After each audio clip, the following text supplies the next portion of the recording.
Jai Radha Madhava Kunja Vihara.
Harikisha Mara, we are not hearing you.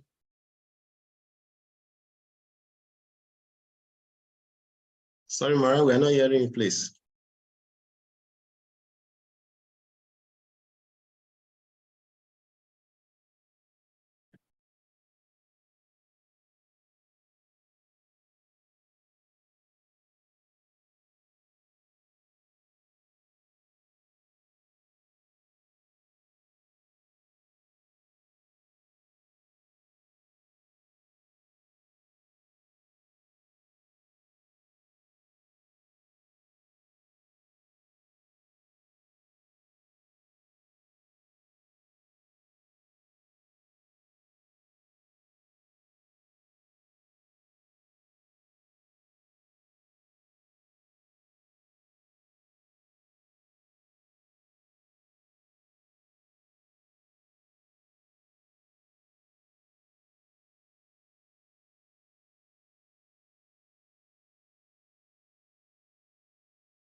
ISKCON founder Jagat Guru Sri Bhakti Vedanta Swami Srila Prabhupada ki jai. Jai Om Vishnupad Paramahamsa Pariva Jakacharya Stu Terasata Shri Srimati Divine Grace Srila Bhakti Siddhanta Saraswati Thakur Prabhupada ki jai. Ananta Guru Vaishnava Brinda ki jai. Namacharya Srila Haridas Thakur ki jai. Thank you, Shri Krishna Chaitanya Prabhu Nityananda Shri Advaita Gadadara Shri Vasari Gaura Bhakta Vrida ki jai. Shri Radha Krishna Gopal Gopina Shyamakul Radha Kunda Giri Gauravadan ki jai. Vrindavan Dham ki jai. Mathura Dham ki jai. Navadu Mayapur Dham ki jai. Jagannath Puri Dham ki jai. Yamuna Mai ki jai. Ganges Mai ki jai. Tulasi Devi ki jai. Bhakti Devi ki jai. Samaveta Bhakta Vrinda ki jai. Nitai Gaura Premanande. All glories assembled devotees. All glories assembled devotees. All glories assembled devotees. Glories, oh glories, oh glory to Shri Guru Shri Gauranga. Nama Om Vishnu Padya Krishna Vijay Vijay Om Shri Deshananda Shri Krishna Gaura Karana Shakti. This is part 1. What we have displayed here is part 1. Not Okay, Maharaj. I saw 2 there. That's why I bring it up. Let me remove it. I think it's a mix-up. You have to check it. This is 1. Okay, Maharaj. Which number I should check for? They say 1, 2, 3, 4. 2. Check the 2.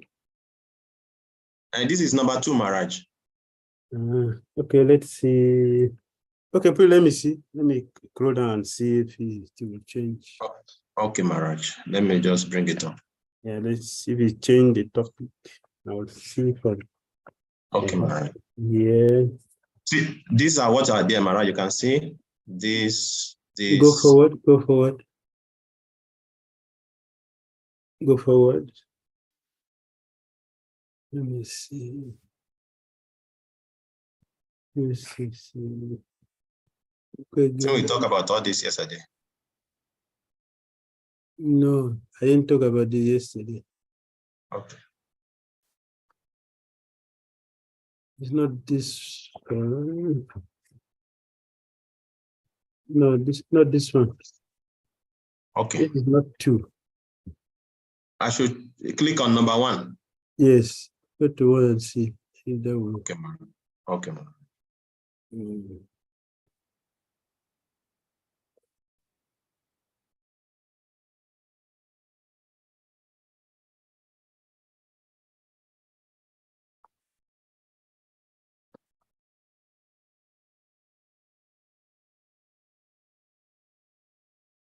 This is number 1. I think it's the same as number 2 also. Then let me open number 3. Yes. This is number 3, Maharaj. Scroll down, let me see. They look almost the same. Go down, let me see.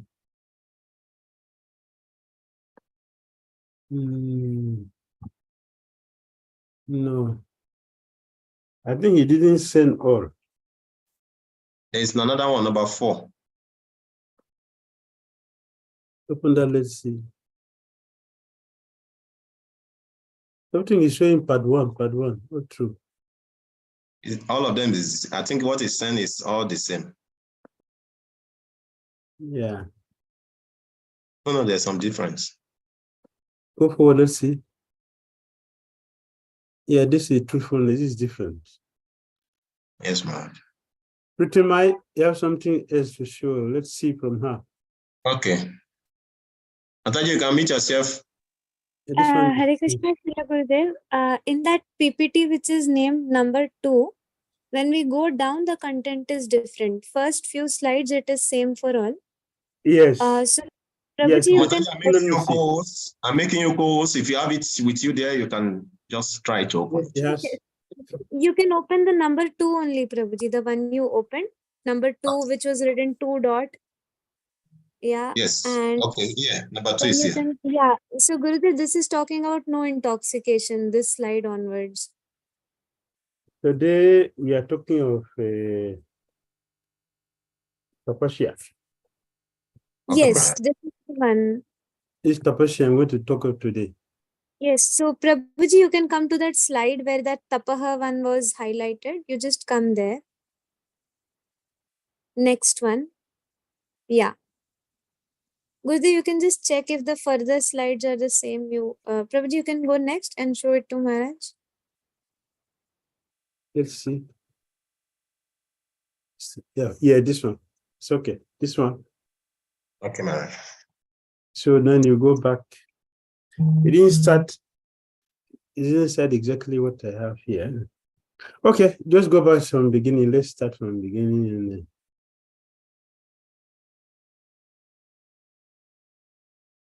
Okay, let's start from here. Thank you. Krishna Maharaj. Hare Krishna, the devotees, you're welcome. The second day of our discussion, regulative principle for freedom. So yesterday we look at the general benefits of following these principles. And from today, we're going to look at how destructive these principles are. We have the four legs of religion. Religion has 4 legs. Tapasya, which is mentioned here. Tapasya, Socham, Daya, and Satyam. Austerity, cleanliness, mercy, and truthfulness. By not following these principles, by not following these 4 regulative principles, one is living a demonic life. Very, very dangerous and destructive life if one is not a devotee. If one is not following these principles. And this morning, the Papa was saying in the purport we were treating that Hiranyakasipu has spread all over the world. At that time, we have only one Hiranyakasipu. Now we have many Hiranyakasipus. Many. So we are repeating from the beginning. We are repeating everything. Prabhupada said that all initiated devotees must attend morning and evening classes. You must not be addicted to any kind of intoxicants, including coffee, tea, and cigarettes. They are forbidden to have illicit sex, connection, and what only illicit sex. We should not mix unnecessarily with non-devotees. And should not eat the food stuff that are not made by devotees, not offered to Krishna. So this property, these are forbidden. They are forbidden, particularly for initiated devotees and those who are expecting to be initiated. We have to follow these principles. Yesterday, we discussed the importance of following these principles. One is that one will have the qualification to go back to Godhead and live with Krishna eternally. One will develop knowledge which is necessary for associating with the Krishna and other wonderful qualities which we discussed yesterday. And we will now look at them individually. We'll look at these 4 principles individually. Today, we're going to look at tapasya.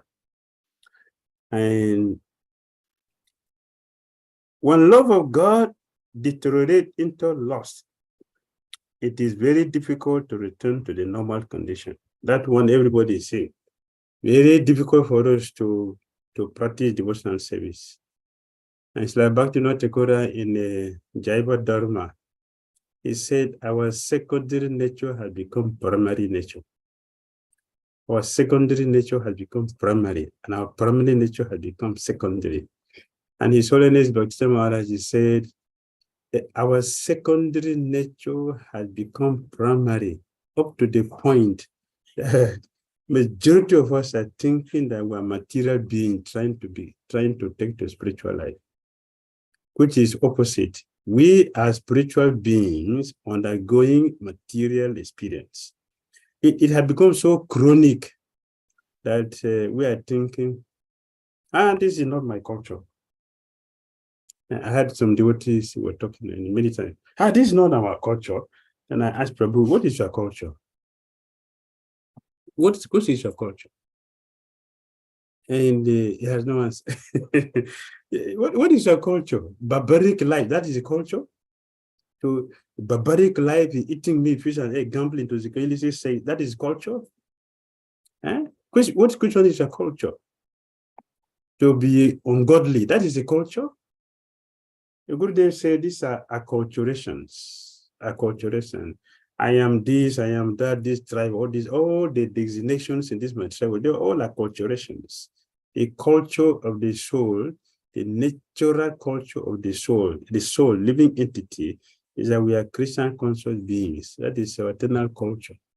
We are Christian conscious beings. Anything outside this is acculturation. So that is the fact.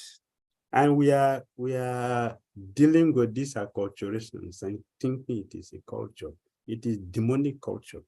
One who is not a devotee is a demon, and a demon is known by being destructive.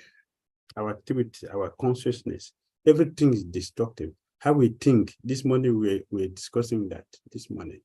We'll discuss it more on the gambling side. When we're going to the gambling side, we'll discuss it more. But even though it is difficult for us to return to our nature, by following the Krishna consciousness, nonetheless, Krishna consciousness is so powerful that even a late beginner can become a lover of God by following the regulative principles of devotion and service. Even a late beginner. I'm not reading here. I've finished with this one. The next one I'm reading. I'm reading the next one. A beginner can become a pure devotee of Krishna just by following the regulative principles. These four regulative principles. This is from Bhagavad Gita purport, Bhagavad Gita chapter 3, text 41 purport. Chapter 3, text 41 purport. We are just refreshing. Yeah, this one. Yes, thank you. Now I'm going to the next one, which is Bhagavad Gita 264. Yes. Raga Dvesa Vimukta is 2. Visayan Indriyas Charan. Atma Vishairi Vidheyatma Prasadam Adigachati. For the person free from all attachment and aversion and able to control his senses through the regulative principles of freedom. This regulative principle, it is for freedom. And we can be free from attachment and aversion only by following the regulative principle, can obtain the complete mercy of the Lord. We have the complete mercy of the Lord by following the four regulative principles. We have the mercy of the Lord. Surely we have the mercy of the Lord. This is the Lord speaking, Bhagavad Gita 264. We have his mercy. A Krishna is showing us how we can get out of our material existence. So he is giving us the way. So he's an authority and he has our welfare in his mind. So he's giving us what we needed. And in 65, Krishna continued. Pasade saraba dukanam aniri ashopa jayate prasanna chetasosyasu buddhi paryavatishtate. For one thus satisfied in Krishna consciousness, the threefold miseries of material existence no longer exist. In such satisfied consciousness, one's intelligence is soon well established. well established. Our consciousness is well established. When we follow the four regulative principles, you get the message of Krishna and will transcend the threefold miseries. And material existence cease to exist by following regulative principle. This is what we will get. So yesterday we said that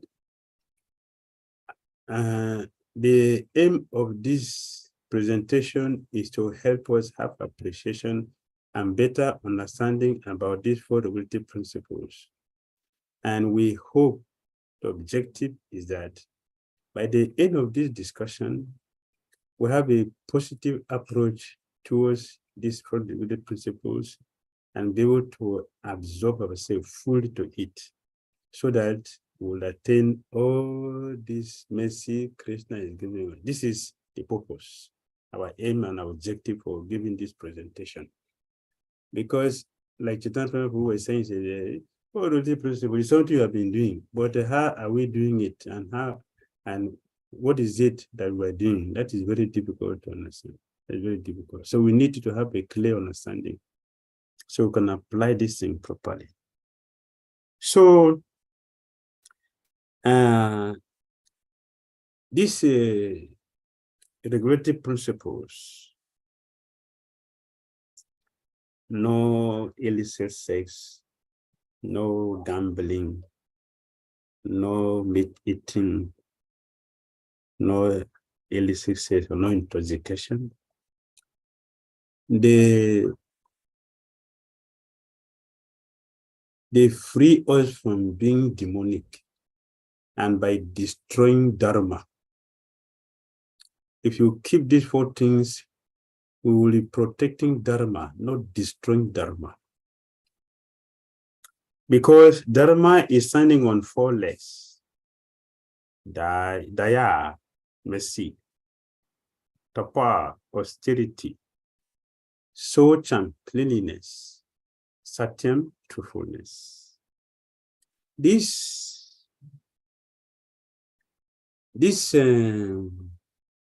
principles, they help to keep dharma intact.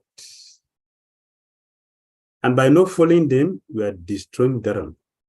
And we should know why our society is going down, gliding down. It is because we are not keeping to these regulative principles. So today we are going to look at tapa. Tapa. Tapa. Tapa. For regulative principle, one must strictly follow the four regulative principles.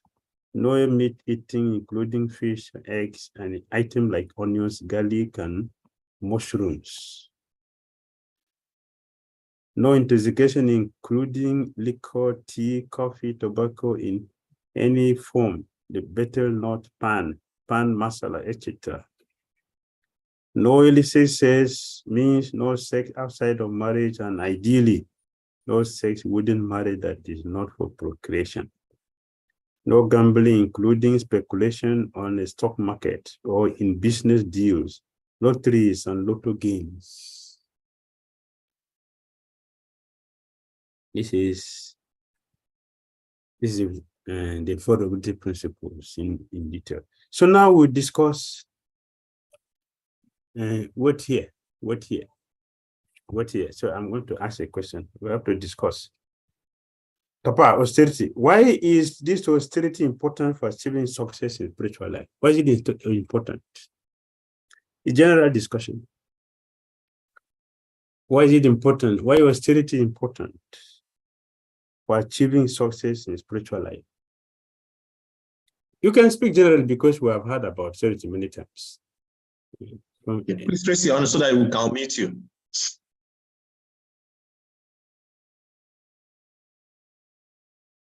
On their own simple language, why austerity is necessary? Yes, we tell you. We have Janmasami from here. Austerity is important because we have to go through some things some sacrifice to achieve what we want, to achieve Krishna. Before we get Krishna, it's not easy to attain Krishna. So we must undergo certain sacrifices or payments. So Janmaswamy is saying that austerity is necessary because we have to undergo some disciplines, some sacrifice to get purified to get Krishna. That is, austerity is necessary. Okay, thank you. Next. Austerity attracts Krishna. Austerity attracts the Lord. Okay, austerity attract the Lord. Very good. Sati said austerity, that's what? Sati said austerity. Saki Brenda. Oh, and that's Saki. Helps us to be more reliant on Krishna. Yes, okay. Thank you. Thank you very much. Next.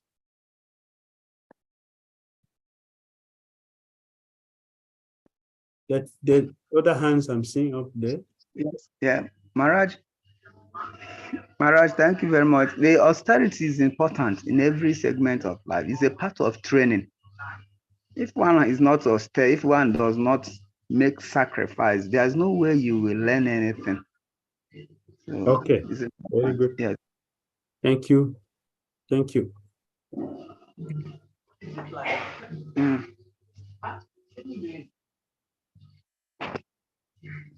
We cannot hear you.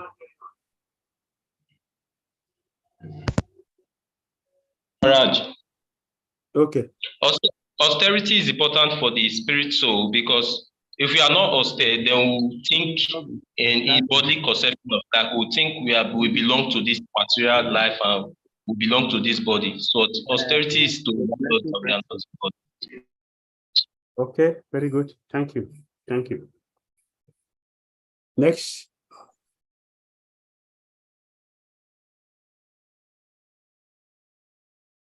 Austerity is important to purify ourselves. Austerity for purification. Very good. Thank you. Jyotish Acharya.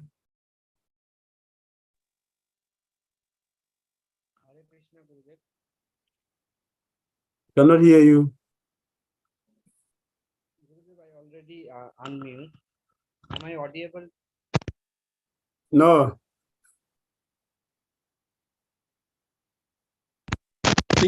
Stick to your mic. We are not hearing you. Please make use of your mic. Okay. Am I audible now? Yes. Yeah, better. Okay. Gurudev, I think austerity in material world, in our Krishna consciousness, by that we can more focus and we can train for the sacrifices. If in the material world we cannot learn for the sacrifices, we will be self-centric and which has no significant in the spiritual world. So by doing the austerity in a different form, we can learn how to sacrifice. Also, it is help us to focus and steady in our devotional practice. Very good. Thank you. Thank you. All right. Next. Thank you very much. Jagannath Prabhu. Rasava Prabhu, please. Your hands is up. You want to say something? Yes. You have to mic.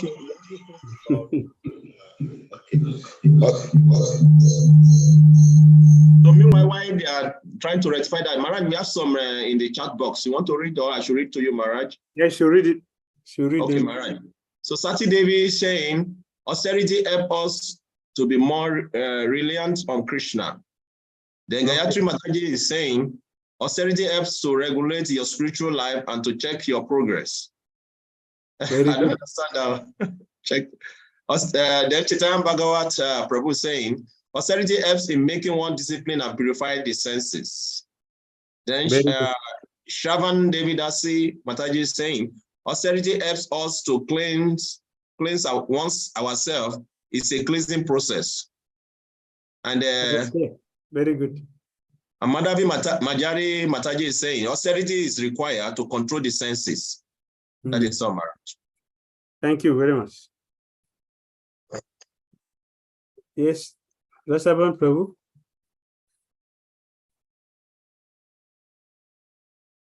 They disappeared. Yeah, Maharaj, I think austerity help to build in us the spirit of tolerance and patience. Very good. All right, thank all of you for your nice contribution. Very good. Okay, let's see what Srila Prabhupada said about austerity. To add to all that you have said, this is what Srila Prabhupada said. And what he said outside this topic also. Yes. Why is austerity important for achieving success in spiritual life?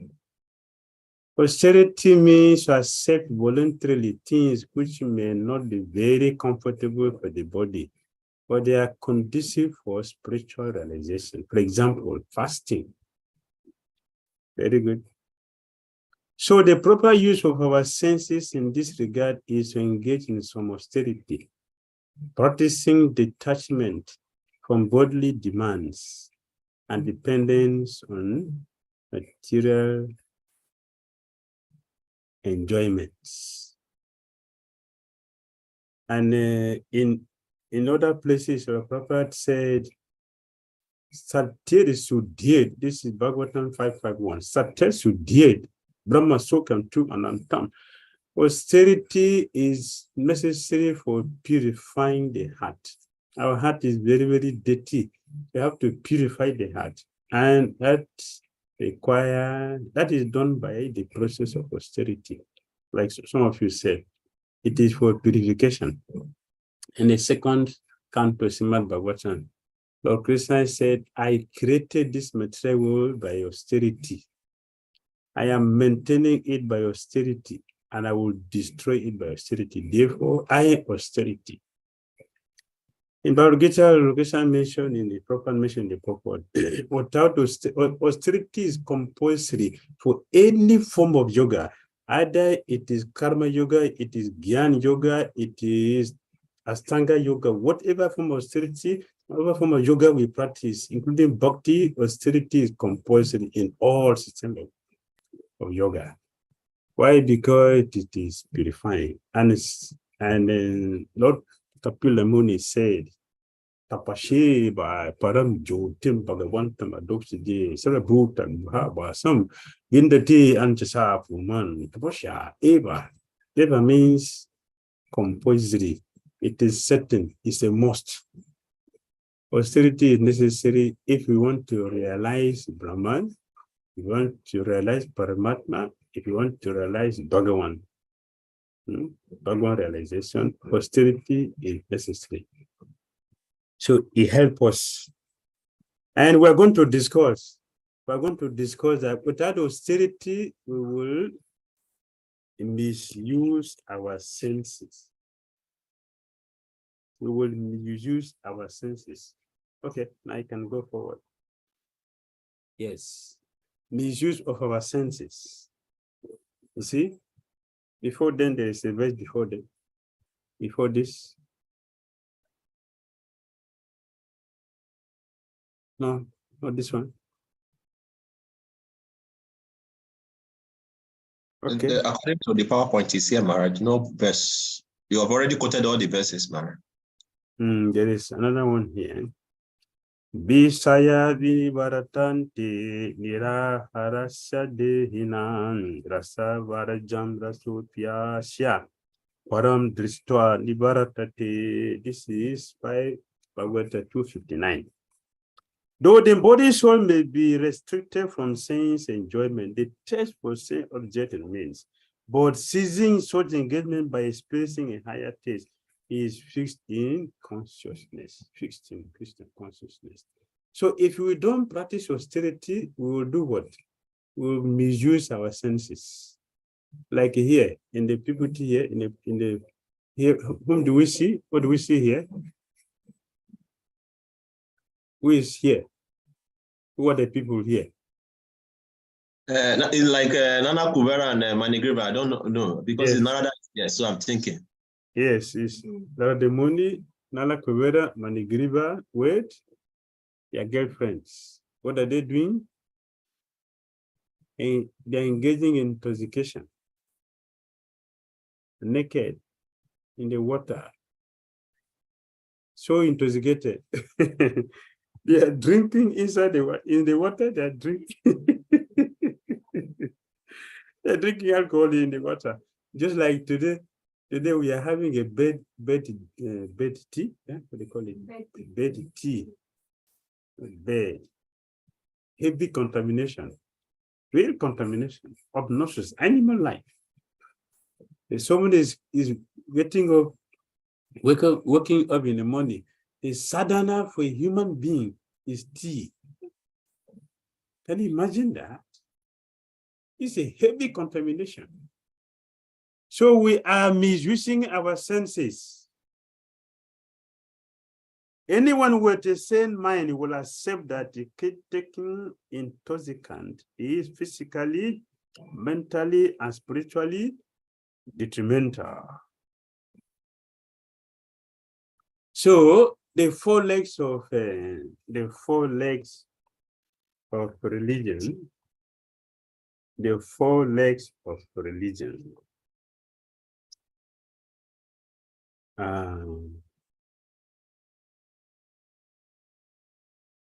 Which is cleanliness, austerity, mercy, and truthfulness. Intoxication destroy tapasya. Intoxication destroy tapasya. Means one is not austere. It destroyed the principle of austerity because the reason people take to drugs is that they want to avoid their suffering in the material world. They do not want to face that austerity, which is what?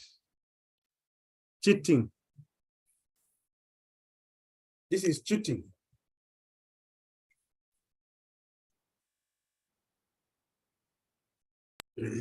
Proper give example of the government is giving us heavy tax.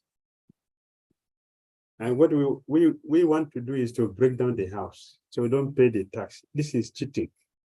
An intelligent person will get the bigger job and pay the tax and still have the building. So people are drinking alcohol. What is the reason for drinking alcohol? We don't want to face the reality. We want to kill the void. We want to kill the pain of the sinful activities we have committed in our lives. We don't want to pay for it. The same way people are committing suicide. The reason of suicide is that I don't want to take all this thing to hell with it. Let me just go and close it. But that is illusion because it will not end there. Committing suicide will not end there. It will not end there. We are simply increasing the problem. We have one problem and we are increasing it.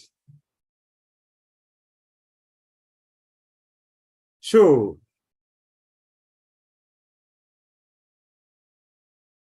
we are misusing our senses by taking shelter of intoxication. People take shelter of intoxication when they could be taking shelter of Krishna. We don't have the fortune. Why do you want to drink? Because we are frustrated. We are frustrated and confused and bewildered what to do, take alcohol so you can feel different. You feel that the pain of frustration. Or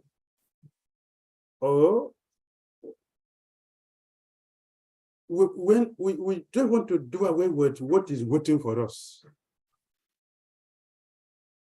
So kill it. It is not for happiness. Taking alcohol is not for happiness. If it is for happiness, we should take shelter of Krishna. But we know that only a person who is very fortunate will take shelter of Krishna. One who is not fortunate will take shelter of something which is not Krishna. Alcohol. And we have seen that no one has become happy by drinking alcohol. We have never seen anywhere in the world. Even those who are taking somras in the heavenly planet, this one is in goodness. Somras is in goodness. Even up to the point of the supreme personality of Godhead, even the supreme personality of the Lord Balaram, after he took his Varuni, what happened? Say his eyes were rolling.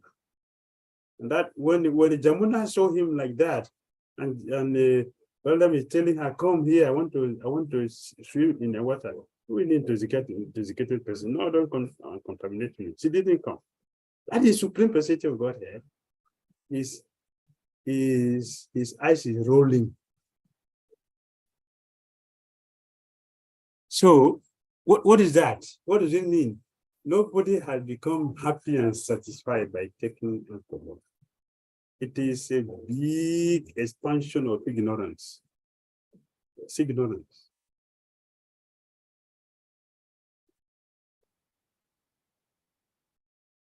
People also take drugs to seek pleasure when they could be seeking pleasure in spiritual consciousness of Krishna. This is simply another way of enjoying and exploiting the material body and mind. It's exploitation. We are destroying the body. We are destroying our fatal brain, which is supposed to be used in Christian consciousness. We are destroying the brain. We are destroying the mind. We're supposed to be thinking about Krishna. The mind will be hallucinating. Yes.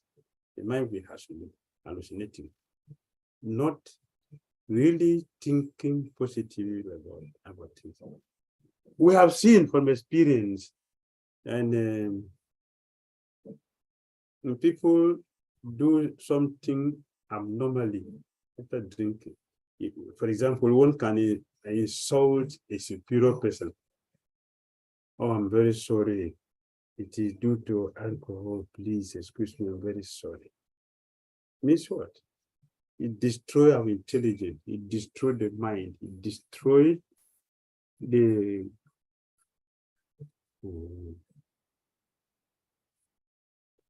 our body, which is supposed to be used in Christian consciousness. So, in the 5th canto of Bhagavatam, Jambu Dweep, Shukadeva Goswami described people in Jambu Dweep. Their bodily odor is not offensive like our own. The bodily odor is very, very, very pleasant. And in the 8th canto, we had in Trikut, in Trikut Mountain, the valley of Trikut Mountain is a very beautiful lake. And the denizens of heaven come there to take a bath. The aroma of their body enter into this water and make the water fragrant and very, very sweet. That is where Gajendra went to go and drink water to cool down. It's a Trikut Mountain. Also in Jambu Dweep, Shukadeva Goswami said that the denizens of Jambu Dweep, the aroma from the body is very, very, very pleasant, very, very sweet. And he said, we have offensive body because of the misuse of this body. due to the misuse of the body we have. It's a misuse. Therefore, taking alcohol destroys austerity. It is very, very destructive in so many ways, and it increases illusion. It increases illusion. What we think we will get, we will never get it. We are already in Maya, in the material world, and intoxicants simply increase our illusion and take us further away from Krishna. Human life is precious. Precious chance to awaken ourselves to the absolute truth. But taking shelter of Krishna destroy that chance. And we don't have the opportunity to take to Krishna consciousness. Instead, we move away from Krishna. We move far away from Krishna. Then we have the wheel of drugs. The drugs wheel. Wheel of drugs culture.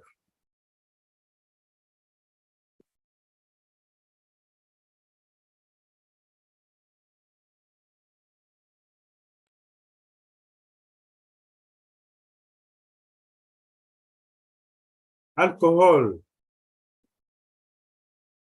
is the opposite of ojas.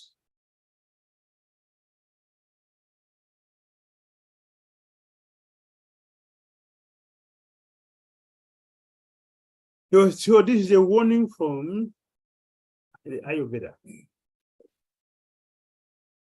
In the Chakra Samhita, the chapter dealing with the alcohol consumption and alcoholism begins with the warning that alcohol is considered a toxin. It provides a list of strict rules for the consumption of alcohol and states strongly that if alcohol is taken, strict rules apply, and only then should it be consumed. The Ayurvedic text declare that the medicine properly used becomes nectar and improperly used becomes poison. The opposite of ojas. The qualities of alcohol are the opposite of qualities of ojas. Ayurveda makes clear that alcohol quickly and easily reaches the heart and has a direct effect on the 10 qualities of the body's most subtle essence, the ojas. Because its qualities are opposite those of ojas, which has a direct effect on the sattva or purity of the mind. Alcohol causes agitation or intoxication. The heart, which is the seat of many of the important qualities of the body necessary for life, is affected by the excessive intake of alcohol.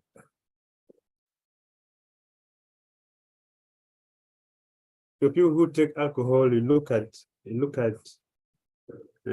their life. They are always suffocating. They are suffocating.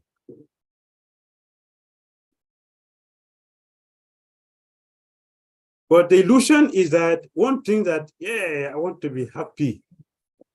That's the illusion. I want to be happy. But when we take the alcohol, we don't get that happiness. It is hallucination we get. A Vedic tested. Those who are unwise and ignorant, who are imbalanced, consider the taking of alcohol to be a creator of happiness, which is not true. We already mentioned it. It is not true. The wrong use of alcohol will cause illusion, fear, grief, anger, death, and disease. If the memory of our true unbounded nature is impaired, then misery would follow. The wise acquainted with this adverse effect avoid alcohol. We even quoted from Bible the other day, yesterday. One should give a strong drink to those who are ready to die. But the king should not drink, so that he would have intelligence to rule the people. Just imagine. The king should not drink,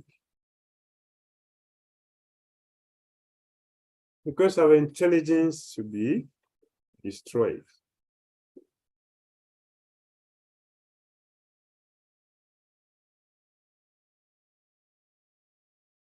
Subtle reactions.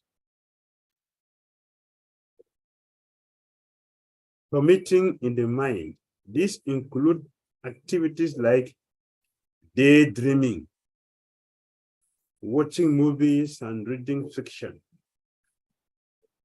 Resultant changes of a consciousness leads to inability to cope with life.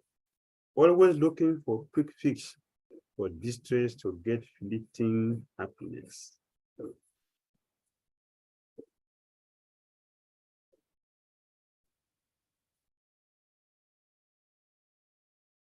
Re-establishing austerity.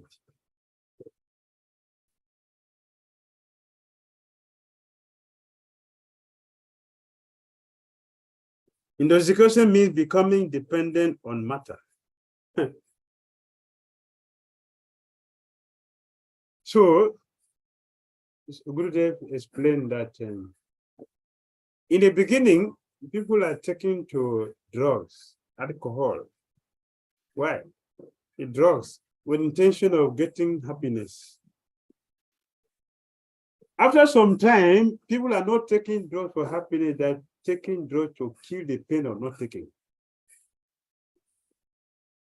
Very dangerous life.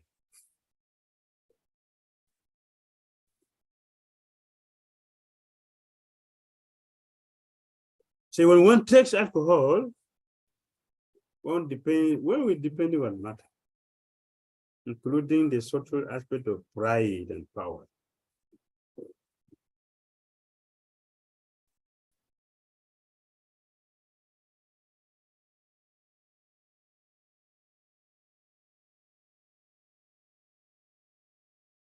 Take note of the example of Marigriva and Naluk Rivera. Because of inheritance of wealth, they became intoxicated with pride. We can take vow to fast from addictive things, including pride and power.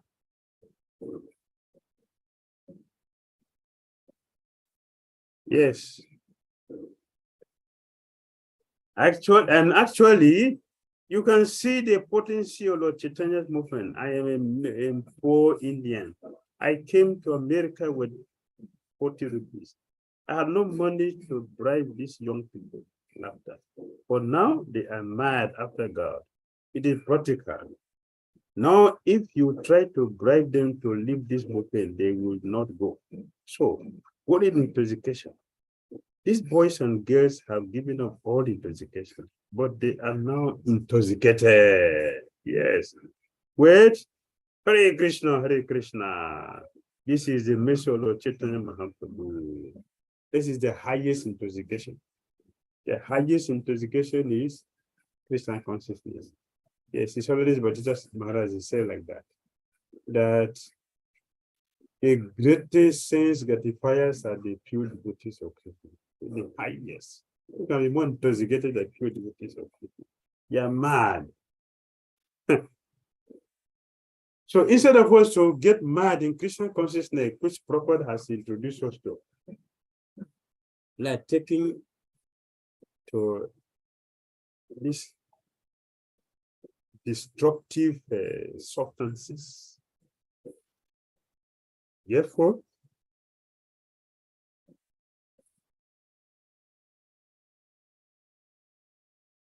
it is better for us to engage our senses properly. We should engage our senses properly, not to destroy our senses. We should engage our senses properly in Christian consciousness. We will not be fortunate like Manigriva and Manigriva and Nana Kupera. We will not be fortunate like them to meet with Lord Muni, or to be fortunate to meet with Lord Nityananda Prabhu like Jagai and Madai. We will not be fortunate to meet them. They are exceptional, very, very fortunate. They had the fortune to meet with representatives. We don't have this fortune.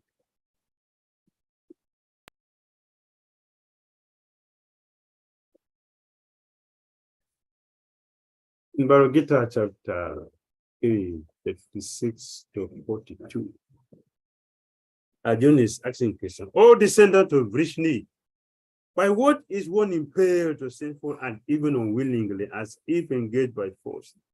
The Supreme Personality of Godhead replied, he said, "It is lust only, Arjuna, which is born of contact with the material mode of passion and later transformed into wrath, and which is the all-devouring sinful enemy of this world.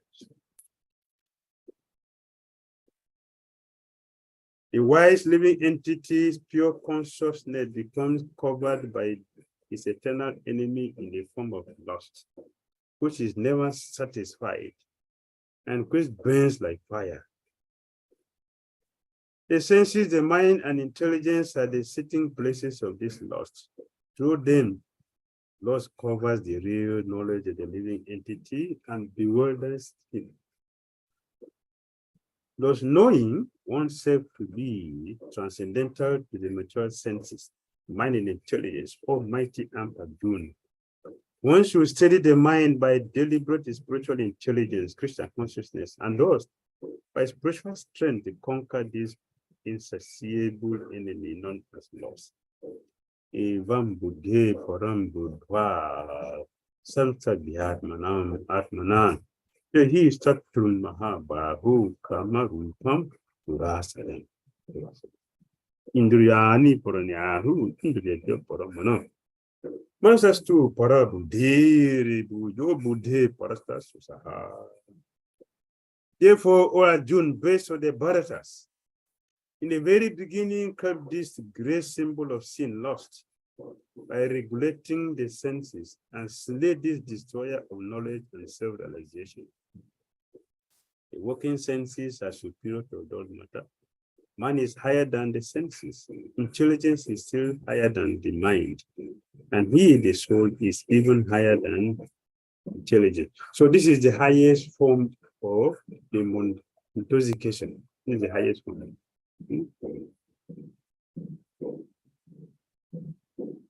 So we should not destroy austerity by misusing our senses. Instead, we should engage our senses properly in the service of the Supreme Personality of Godhead. We should become addicted to Krishna instead of getting addicted to self-gratification, so that will not be destructive, as we say in the beginning. If we are not keeping to the four regulative principles, we are very, very destructive. And that mentality is what is maintaining this material world. Destructive mentality is maintaining this material world. And we are seeing how our material world is moving in a very, very dangerous and precarious situation. It's not going in a better way. So austerity is compulsory. Austerity is necessary, compulsory. Let us do austerity by taking to Christian consciousness. All right, any comment or questions? Thank you very much, Maharaj. So those, if you have questions, please just indicate by raising your hand. We'll meet you.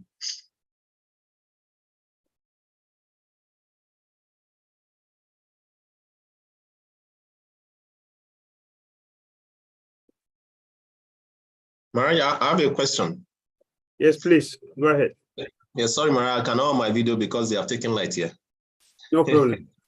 Yes, Maharaj. So I remember one day I was preaching to someone, just like you mentioned, that a devotee should not work in a hotel. So I was speaking with somebody who is in a hotel. And this person was so convinced that it's mentioned in the Bible why one should take alcohol that alcohol is very good for the body and one should take it for medicine. And he was so convinced, and that is why you see nowadays also in Nigeria and West Africa in general, they are making so much, all kinds of bitters in the form of alcohol. So, so in this way, people are, in the name of medicine, they are taking this alcohol and increasing the illusion. So what do you say about this, Maharaj? It is very dangerous. I've seen also the devotees are taking onions and they're taking garlic and onions also in the name of medicine. It's very dangerous. And so people are even up to the point of taking ganja. These are all very concocted ideas and manufactured from their demonic brains to destroy the principle of religion.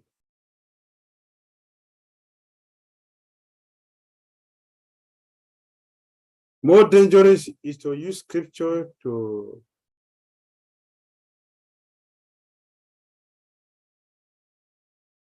cover our deviation. By using scripture or religion to perpetrate our evils. No, it's for health. No, it's for health. Paul said, take little wine for your stomach problem. So all those who are taking alcohol, did they have stomach problems?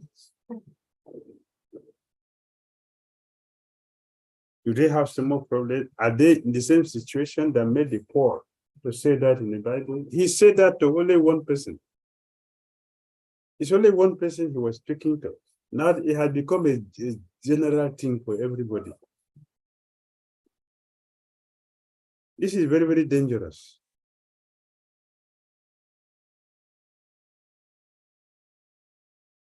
So the medicines which we are taking, like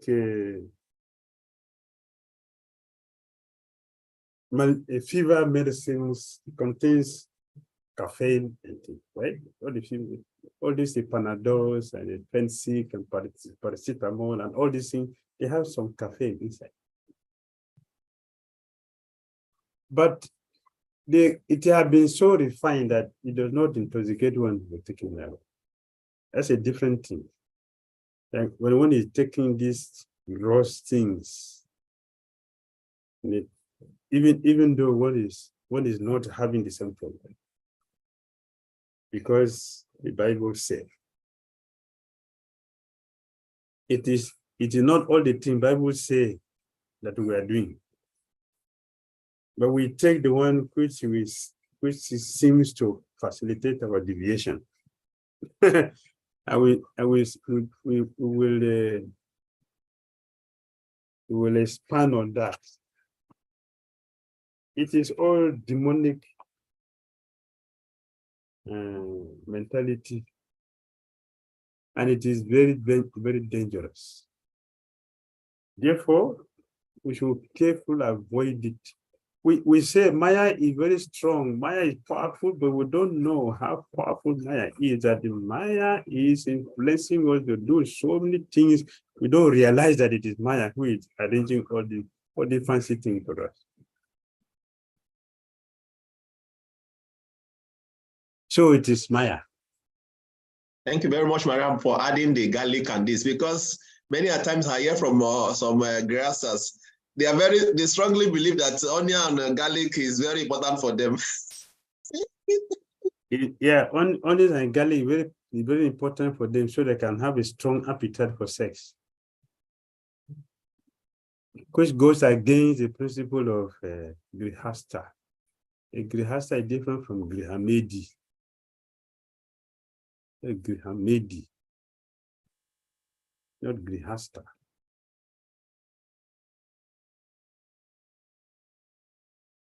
All of them are arrangement of Maya.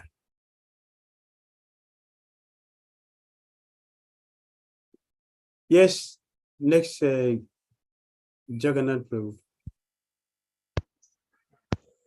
Gurudev, my question is that alcohol used in the medicine, many medicine. So is that refined and purified? So what is your perception on that, Gurudev? How should we convey to the devotee or the non-devotee while they argue that even in the medicine there is alcohol? Yes, I was saying that like Panadol, caffeine is there, alcohol is there, but it will not intoxicate you, and you not feel it. But it has a curative potency to cure the disease, malaria. So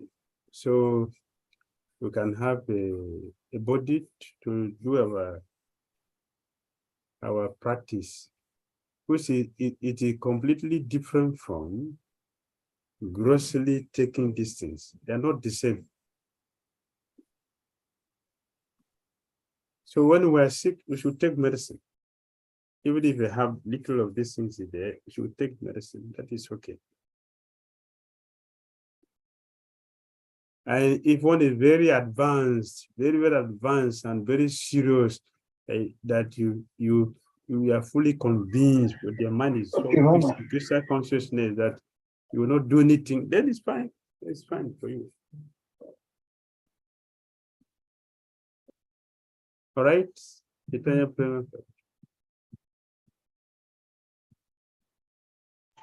Hare Krishna Maharaj, Dandava pranams. Hare Krishna. All glories to you. All glories to all the Vaishnavas and Vaishnavis. Thank you very much, Maharaj, for being very practical and in the matter of dealing with the subjects. I want to ask, in the nectar of instruction, there is what is called niyama agraha, over attachment to, or too much attachment to, or too neglectful of rules and regulations. So yes. At what point can we consider attachment to rules and regulations to be over? At what point? Like some example, some local example, so that we can relate to it. Hare Krishna. When the rules and regulations are followed without a definite purpose, that is dangerous. Why one is following these rules? For what purpose are you following these rules? What is it? It is not clear. One is simply following that. That is very dangerous. And when one is whimsically rejecting the rules and regulations, is also very dangerous. But when we follow a rule with a clear understanding, we can adjust it whenever necessary, not just blindly, foolishly following. You can adjust it when necessary. For example, we have a person of ancestral well. In this village, everybody born in this village drink water from this well only. For that time, the well was in good order. Everybody was drinking, they have it good health. After some time, the well became contaminated and people continued to drink the well because this is our ancestors' well. Therefore, either it's contaminated or not contaminated, you should drink it. Provided you are born in this village, you drink this water, and people were dying. That is dangerous. Following the rule without proper understanding. If one is following the rule perfectly with a purpose, one will understand that now at this point, this well is not suitable for us to drink. So even though we have taken our bet in this place, we should not drink this water. Or we should find a way to purify it before drinking. Like Chaitanya Mahaprabhu asked a Paramananda Puri, what is happening to your well? So Puri Babaji said, oh, the well is no more suitable. Nobody was drinking the well again. The well is not suitable again. It is now contaminated. So Chaitanya Mahaprabhu said, oh, Lord Jagannath has become very, very, very miserly. Why? How can he do like this to Paramahamsa? So Chaitanya Mahaprabhu, he purified the well and called Ganga to enter the well. People were not drinking the well after it was discovered contaminated, polluted. People were not drinking. But when the Chaitanya purified it and brought the Ganga back, the people started drinking again. This is how to follow rules and regulations properly. I think the example makes sense to you.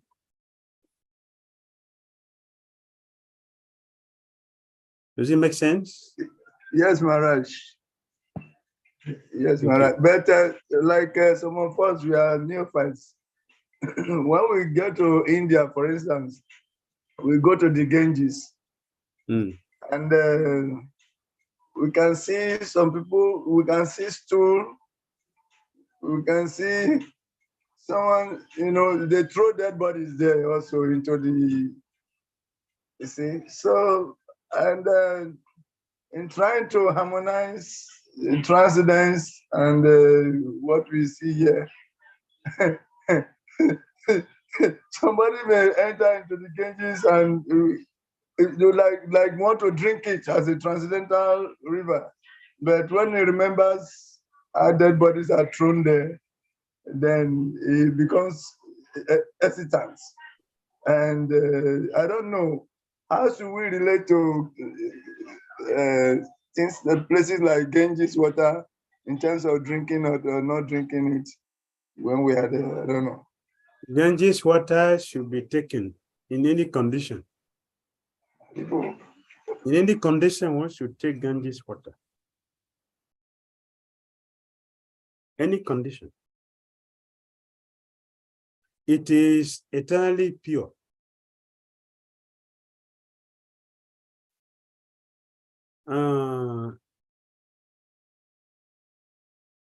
I was in Vrindavan early this year, and every day Kadasi, I do Vrindavan Parikrama with devotees.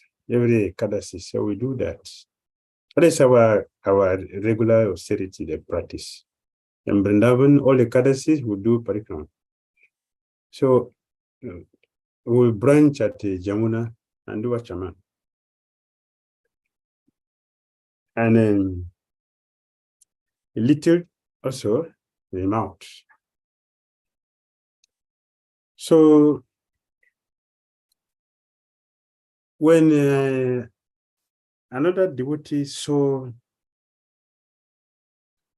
a devotee who saw me doing this and he did the same thing, another devotee saw him and said, my friend, you are foolish.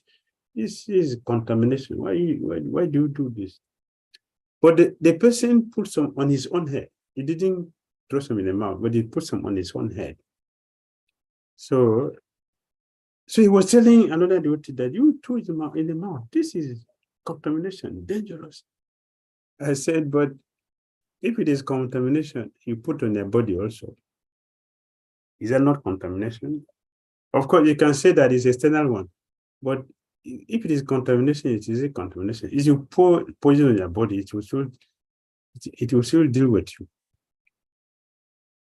Anyway, we need to have a higher consciousness to understand this. We should not drink like Jamuna is now sewage water. That's a different thing. Achaman is okay, but if you drink a full cup of it, you'll be sick because it is contaminated water. But with the consciousness that this is a pure water, we remember Jamuna. We don't remember the sewage water, but we remember Jamuna, and we put it on the head. We'll get the benefit because Sajiva Goswami said, Jamuna, just by, not only by bathing in Jamuna that won't get purified, by looking at Jamuna, just by looking at Jamuna, you get purified. The same potency is there. Therefore, we have that respect for Jamuna, and we do that somehow. We don't drink it fully like the Ganges. The Ganges will take more because the Ganges does not have that pollution which we have now. So we should take all the time. Ganges is purified.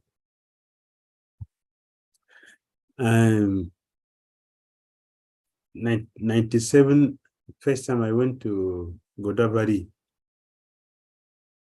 Godavari, when we got there, it was really dirty. It's full of stool. The stool entered back inside the water.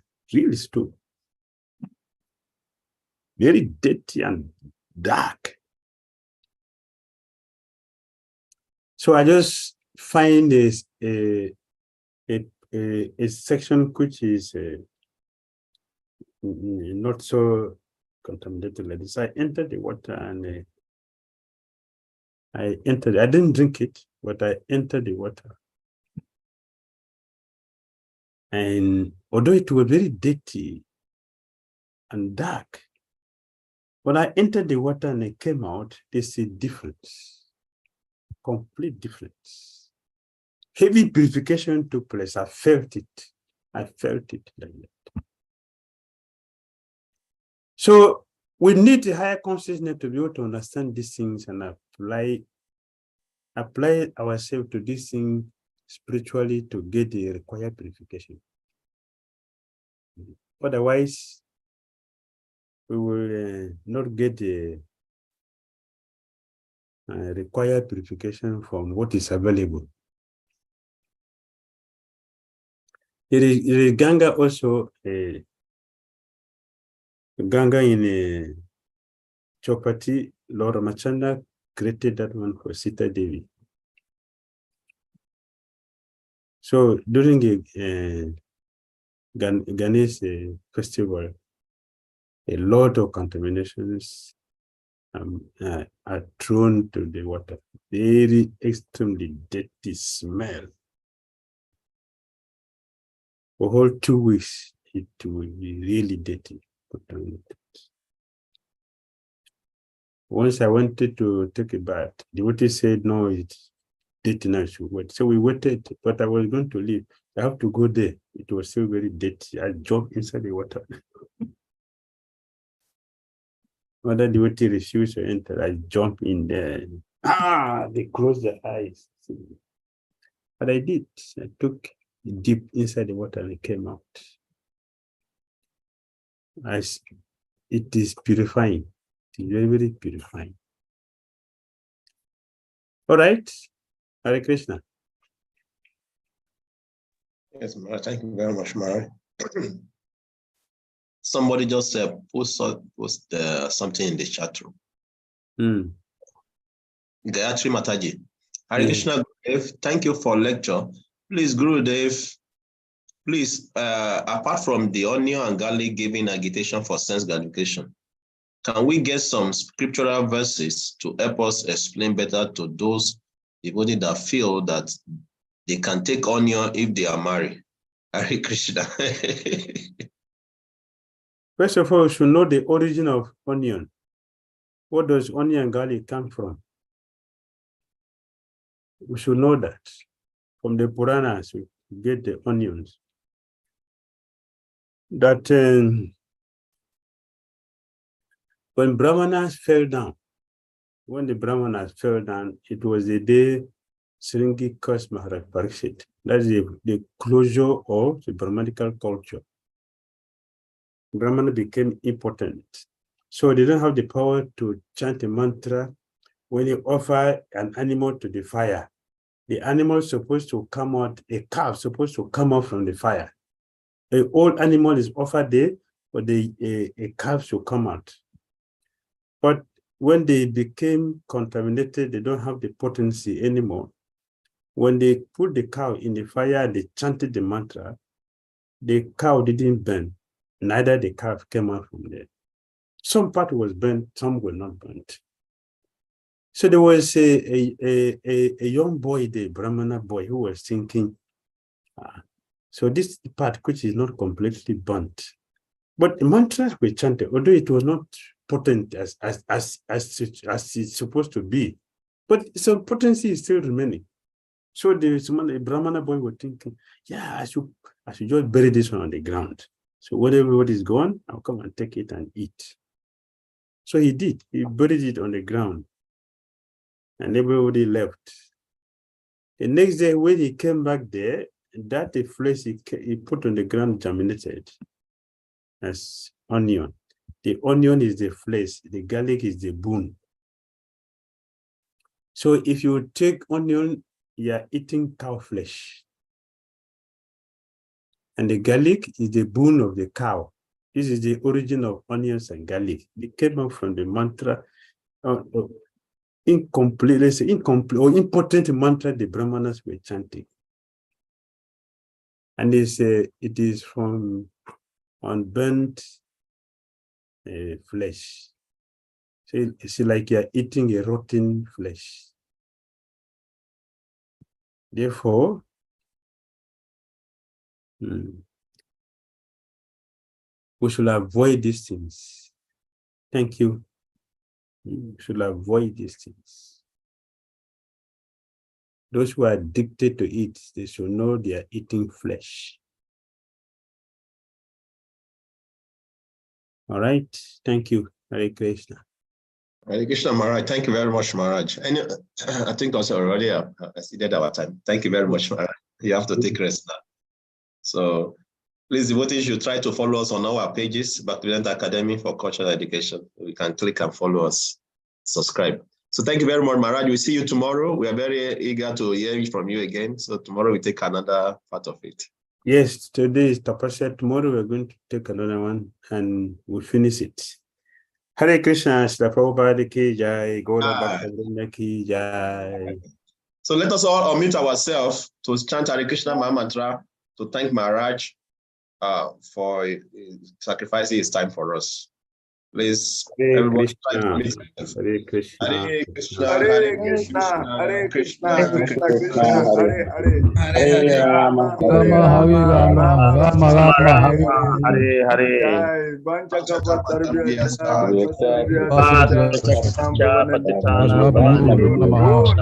Namo Namaha. Holiness Bhakti Radhamundara Maharaj ki Jai. Oh, glory to all the Vaishnavas. Kavi Prabhu. Kavi Prabhu. Yes, Prabhu. Is this lectures recorded? Yes, can it be shared? Yes, Prabhu. Please, it will be nice.